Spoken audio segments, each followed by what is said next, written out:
Hey guys, and welcome back to this channel. In this video I'll be showing you guys how you can change the video background without green screen. So add your video to your layer here, go to remove background and select auto removal. I don't know why it's a pro feature now, but I think it's still available on your phone. Anyways, you can scroll down and go to canvas and add in a new background from this sort of area here. Let's see which one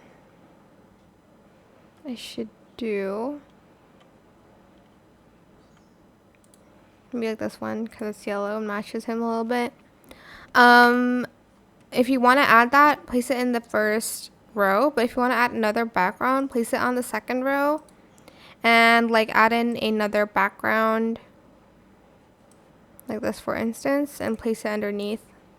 And that is it. I hope the tutorial was helpful for you guys. Don't forget to like, comment, share, and also subscribe to this channel if you haven't done that already. If you have any more questions about this video, just leave it in the comment section down below, and I will try my best to answer them all for you guys. If you found this video helpful, please click the thanks button as well. That is it. Thank you so much for watching this video. Bye.